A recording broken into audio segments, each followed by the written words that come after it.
Hello friends. कल जो video हम लोगों ने बनाई उसके अंदर हम लोगों ने देखा कि इस साल एंशियंट हिस्ट्री के अंदर इन टोटल 7 क्वेश्चंस पूछे गए थे और हम लोगों ने प्रूफ के साथ देखा कि इन 7 क्वेश्चंस में से 5 क्वेश्चंस डायरेक्टली बुक्सतावा प्लेलिस्ट से थे। इसके अलावा एक क्वेश्चन बुक्सतावा प्लेलिस्ट से पार्शली सॉल्व किया जा सकता था और एक ऐसा क्वेश्चन था जो बुक्सतावा प्लेलिस्ट में कवर नहीं था। इसके बाद अगर हम लोग बात करें मेडिवल हिस्ट्री की, तो इस साल मेडिवल हिस्ट्री से कोई भी क्वेश्चन नहीं पूछा गया है, लेकिन ऐसा नहीं है कि अगले साल नहीं पूछा जाएगा। इसीलिए अगर आप मेडिवल हिस्ट्री को अच्छे से प्रिपेयर करना चाहते हैं तो बुक्सतावा ऐप के ऊपर इंडियन हिस्ट्री कोर्स को ले सकते हैं, जहां पर हम लोगों ने मेडिवल हिस्ट्री की स्टैंडर्ड बुक सतीश चंद्रा को पूरी तरह से कवर किया है end to end in 150 animated videos के साथ। चलिए बात करते हैं इस साल के मॉडर्न हिस्ट्री की क्वेश्चंस की। लेकिन मॉडर्न हिस्ट्री के क्वेश्चंस को देखने से पहले सबसे पहले बुक्सतावा की मॉडर्न हिस्ट्री प्लेलिस्ट को ओपन कर लेते हैं। चलिए अब देखते हैं पहला क्वेश्चन जो इस साल मॉडर्न हिस्ट्री में पूछा गया है। यहाँ पर पूछा गया है कि सेल्फ रेस्पेक्ट मूवमेंट के फाउंडर कौन थे। तो इसका आंसर जानने के लिए हम लोग बुक्सतावा प्लेलिस्ट में सेल्फ रेस्पेक्ट मूवमेंट वाली वीडियो को ओपन करेंगे। सेल्फ रेस्पेक्ट मूवमेंट के बारे में पढ़ेंगे। सेल्फ रेस्पेक्ट मूवमेंट को शुरू किया था ईवी रामास्वामी नायकर ने। तो हम देख सकते हैं कि इस वीडियो की शुरुआत में ही ये बात क्लियर हो गई कि सेल्फ रेस्पेक्ट मूवमेंट की शुरुआत ईवी रामास्वामी नायकर ने की थी, यानी इस मूवमेंट के फाउंडर ईवी रामास्वामी नायकर ही हैं। तो इस क्वेश्चन का आंसर हुआ पेरियार ईवी रामास्वामी नायकर। इनफैक्ट अगर आप इस वीडियो को थोड़ा आगे तक देखोगे तो मैंने वहाँ पर यह भी एक्सप्लेन किया है कि ईवी रामास्वामी नायकर को पेरियार भी कहा जाता था। चलिए अब आगे बढ़ते हैं और सेकंड क्वेश्चन को देखते हैं। यहाँ पर पूछा जा रहा है कि गांधी जी जो अनटचेबिलिटी को अपोज करते थे, उन्होंने ऑप्शंस में दिए गए कौन से इवेंट के बाद ये डिसाइड किया कि वो अपने पॉलिटिकल और सोशल प्रोग्राम में हरिजन्स के अपलिफ्टमेंट की बात करेंगे। तो इस क्वेश्चन का आंसर जानने के लिए हम लोग बुक्सतावा प्लेलिस्ट के अंदर पूना पैक्ट की पार्ट 2 वीडियो को देखेंगे। तो फ्रेंड्स, आज की वीडियो में हम लोग डिटेल में डिस्कस करेंगे एक बहुत ही इंपॉर्टेंट टॉपिक जिसका नाम है और ब्रिटिश गवर्नमेंट ने भी इसे एक्सेप्ट कर लिया। गांधी जी ने तो पूना पैक्ट के बाद एक्टिव पॉलिटिक्स से रिटायरमेंट ले लिया और येरवाड़ा जेल से ही 1932 में all India untouchability league launch की, जिसका उद्देश्य था देश से अनटचेबिलिटी को हटाना। तो आप देख सकते हैं कि इस वीडियो में हम लोगों ने इस बात को एक्सप्लेन किया कि पूना पैक्ट के बाद गांधी जी ने एक्टिव पॉलिटिक्स से रिटायरमेंट ले लिया था और अपना पूरा फोकस इंडिया में अनटचेबिलिटी को इरेडिकेट करने पर लगा दिया था, यानी हरिजन्स के अपलिफ्टमेंट में। तो इस क्वेश्चन का आंसर हुआ पूना पैक्ट। चलिए अब आगे बढ़ते हैं और थर्ड क्वेश्चन को देखते हैं। यहाँ पर राजा राम मोहन रॉय से रिलेटेड 2 स्टेटमेंट दी गई हैं और पूछा गया है कि इनमें से कौन सी स्टेटमेंट्स करेक्ट हैं।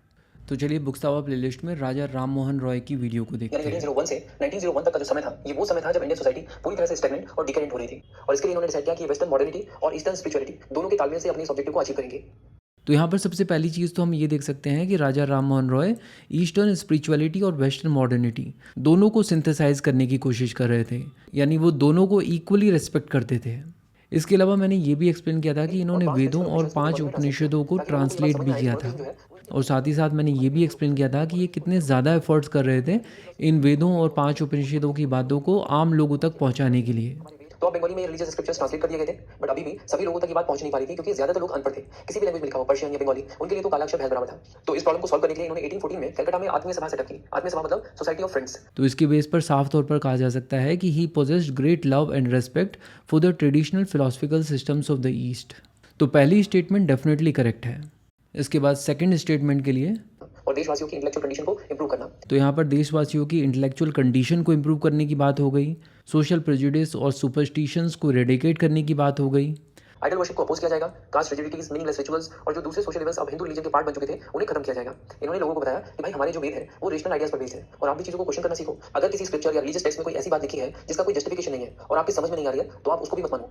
तो यहाँ पर ये बात भी क्लियर है कि ये रेशनल थिंकिंग के ऊपर बहुत ज़्यादा जोर दे रहे थे। तो इस एक्सप्लेनेशन के बेस पर हम लोग सेकंड स्टेटमेंट को भी करेक्ट मानेंगे। तो अल्टीमेटली इस क्वेश्चन का आंसर हुआ बोथ 1 और 2। अब आ जाते हैं फोर्थ क्वेश्चन पर जो नॉन कॉपरेशन प्रोग्राम से रिलेटेड है।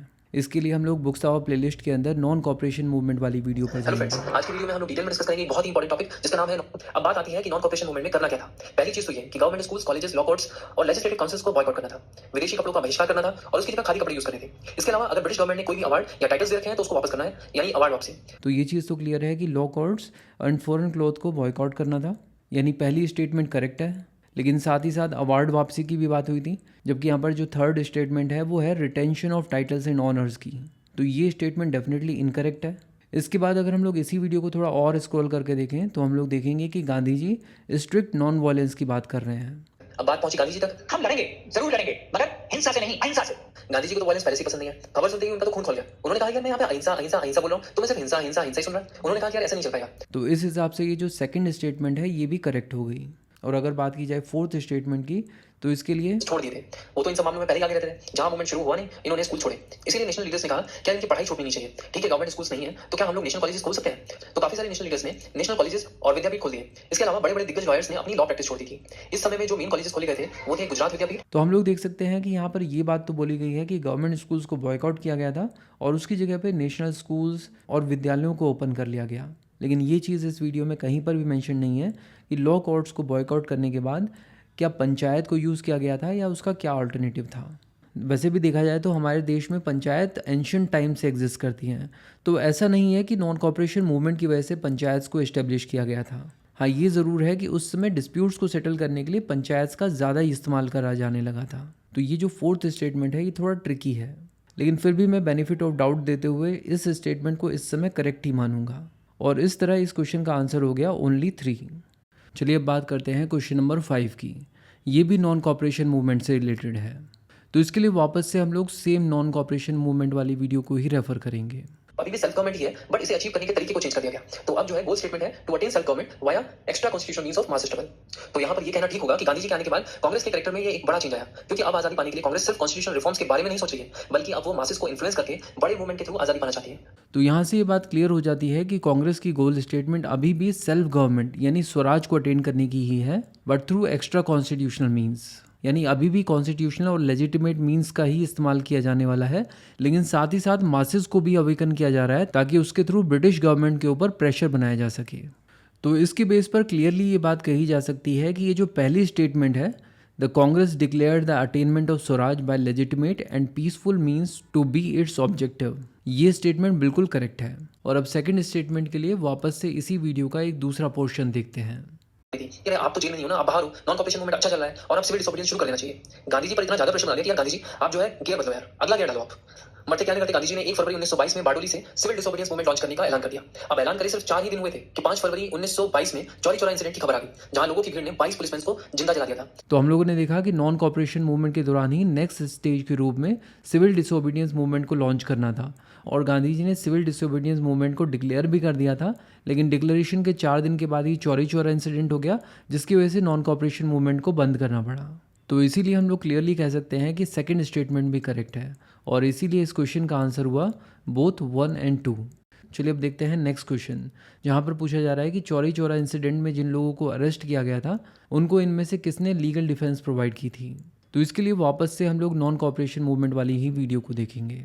और जिन दिग्गजों ने अपनी लॉ प्रैक्टिस छोड़ी थी उनके नाम थे जवाहरलाल नेहरू, उनके पिताजी मोतीलाल नेहरू, सीआर दास, सरदार पटेल और राजेंद्र प्रसाद। तो यहाँ पर हम लोग साफ तौर पर देख सकते हैं कि नॉन कॉपरेशन मूवमेंट के दौरान सीआर दास ने लीगल प्रैक्टिस छोड़ दी थी। तो ये बात तो क्लियर है कि इस क्वेश्चन का आंसर सीआर दास नहीं हो सकता, बट एग्जैक्टली किसने चौरी चौरा में अरेस्टेड लोगों को लीगल डिफेंस प्रोवाइड की थी, ये चीज़ हम लोगों ने अपनी वीडियो में कवर नहीं की थी। वैसे इसका आंसर है मदन मोहन मालवीय। चलिए अब देखते हैं नेक्स्ट क्वेश्चन, जहाँ पर पूछा जा रहा है कि sedition has become my religion, ये स्टेटमेंट गांधी जी ने किस समय दी थी। तो इसके लिए सबसे पहले हम लोग प्लेलिस्ट के अंदर चंपारण सत्याग्रह वाली वीडियो देखेंगे। हेलो फ्रेंड्स, आज की वीडियो में हम लोग डिटेल। तो पुलिस कमिश्नर ने गांधी जी को चंपारण में अनरेस्ट क्रिएट करने के जुर्म में अरेस्ट कर लिया। अप्रैल 18, 1917 ये वो दिन था जिस दिन गांधी जी को मोतिहारी कोर्ट के मजिस्ट्रेट के सामने पेश किया गया। अराउंड 2000 लोकल विलेजर्स उनके साथ थे। पूरा कोर्ट रूम खचाखच भरा हुआ था। कोर्ट रूम के बाहर तक लोगों का हुजूम लगा हुआ था। और मजिस्ट्रेट ने जब गांधी जी से पूछा कि आप अपनी डिफेंस में कुछ कहना चाहते हो, तो गांधी जी का जवाब सुनकर मजिस्ट्रेट तो हिल गया। गांधी जी ने बहुत ही हम्बल वे में खुद को दोषी माना। आप यहाँ पर गांधी जी की मोतिहारी कोर्ट में दी गई स्टेटमेंट को यहाँ पर देख सकते हो। आप क्लियरली देख सकते हैं कि इस स्टेटमेंट में गांधी जी ने अपने आप को एक लॉ अबाइडिंग सिटीजन बताया है। तो ऑब्वियस सी बात है कि इस समय उन्होंने sedition has become my religion यानी राजद्रोह मेरा धर्म है ऐसी स्टेटमेंट नहीं दी होगी। तो इस क्वेश्चन का आंसर ए यानी चंपारण सत्याग्रह नहीं हो सकता। इसके बाद हम लोग प्लेलिस्ट में सेकंड राउंड टेबल कॉन्फ्रेंस की वीडियो देखेंगे। वीडियो में हम लोग डिटेल में डिस्कस करेंगे एक बहुत ही इंपॉर्टेंट टॉपिक जिसका नाम है सेकंड राउंड टेबल कॉन्फ्रेंस 1931। पिछली वीडियो में हम लोगों ने देखा था कि फर्स्ट राउंड टेबल कॉन्फ्रेंस के फेलियर के बाद ब्रिटिश गवर्नमेंट को रियलाइज हुआ कि कांग्रेस को इन्वॉल्व किए बिना कॉन्स्टिट्यूशनल रिफॉर्म्स पर किसी भी तरह का कोई भी डिस्कशन सक्सेसफुल नहीं हो सकता है। इसीलिए ब्रिटिश गवर्नमेंट ने गांधी जी के साथ गांधी इरविन पैक्ट साइन किया। तो यहाँ से ये बात क्लियर हो गई कि ये जो राउंड टेबल कॉन्फ्रेंसेज हैं ये कॉन्स्टिट्यूशनल रिफॉर्म्स के लिए हो रही हैं। और इसी वीडियो को अगर आप थोड़ा और आगे तक देखोगे तो आपको पता चलेगा कि सेकंड राउंड टेबल कॉन्फ्रेंस के अंदर इंडियन नेशनल कांग्रेस को सिर्फ और सिर्फ गांधी जी रिप्रेजेंट कर रहे थे। तो एक ऐसे डिस्कशन में जहाँ पर कॉन्स्टिट्यूशनल रिफॉर्म्स की बात हो रही है, वहाँ जाने से पहले गांधी जी ऐसा क्यों बोलेंगे कि राजद्रोह मेरा धर्म बन गया है। तो ये बात भी तय हो गई कि इस क्वेश्चन का आंसर ऑप्शन सी नहीं है। और क्योंकि ये जो ऑप्शन डी है ये क्विट इंडिया मूवमेंट के बारे में है, तो इसके लिए हम लोग क्विट इंडिया मूवमेंट वाली वीडियो देखेंगे। मैदान के नाम से जानते हैं, यहाँ पर हजारों की तादाद में लोग इकट्ठा हुए, न जाने क्या करेगा। अरे भाई बात क्या है? इसी मीटिंग में गांधी जी ने क्विट इंडिया मूवमेंट को ऑफिशियली लॉन्च कर दिया और नारा दिया, डू और डाई, करो या मरो। तो यहाँ पर तो गांधी जी ने फेमसली डू और डाई का स्लोगन दिया था। तो sedition has become my religion, ये स्लोगन क्विट इंडिया मूवमेंट से ज़्यादा दांडी मार्च के बाद सॉल्ट लॉ के वायलेशन पर ज़्यादा सूट करता है। क्योंकि अगर एक लॉ को ब्रेक करते हुए एक इंसान बोले कि राजद्रोह मेरा धर्म बन गया है, तो ये सूट करता है। तो इस क्वेश्चन का आंसर बी ही होना चाहिए। तो हम कह सकते हैं कि हमारी वीडियोस में दी गई इन्फॉर्मेशन के बेस पर इस क्वेश्चन को किया जा सकता था, बट थोड़ा एनालिसिस की ज़रूरत थी। चलिए बात करते हैं इस साल प्रीलिम्स में पूछे गए मॉडर्न हिस्ट्री के लास्ट क्वेश्चन की। यहाँ पर पूछा गया है कि पोर्चुगीज़ ने 16th और 17th सेंचुरीज़ में पपाया, पाइनएप्पल और गुआवा इनमें से कौन से फ्रूट्स को इंडिया में इंट्रोड्यूस किया। इसके लिए हम लोग देखेंगे पोर्चुगीज़ इन इंडिया वाली वीडियो। हेलो फ्रेंड्स, पिछले वीडियो में हम लोगों ने देखा कि 1498 में और काफी सारे इरिगेशन वर्क्स भी किए। इसके अलावा कई सारी न्यू क्रॉप्स जैसे कि टोबैको, कैश्यू नट और कोकोनट की नई वैरायटी को भी उन्होंने यहाँ पर इंट्रोड्यूस किया। तो यहाँ पर हम लोग देख सकते हैं कि हम लोगों ने इसके बारे में तो बात की है कि पोर्चुगीज़ ने कुछ न्यू क्रॉप्स को इंट्रोड्यूस किया था, और एग्जाम्पल के तौर पे हम लोगों ने टोबैको, कैश्यू नट्स और better plantation variety of coconut की बात की थी। और अगर हम लोग स्पेक्ट्रम को देखें तो वहाँ पर भी आपको सेम डिटेल्स देखने को मिलती हैं। ये डिटेल्स ना तो बुक्सतावा में कवर्ड थी और ना ही स्पेक्ट्रम में, बट इसका आंसर है सी, यानी ऑल द थ्री। और इस पूरे डिस्कशन के बाद हम लोग ये कह सकते हैं कि इस साल मॉडर्न हिस्ट्री के अंदर इन टोटल 8 क्वेश्चंस पूछे गए, जिनमें से 5 क्वेश्चंस डायरेक्टली बुक्सतावा की मॉडर्न हिस्ट्री प्लेलिस्ट में से आए।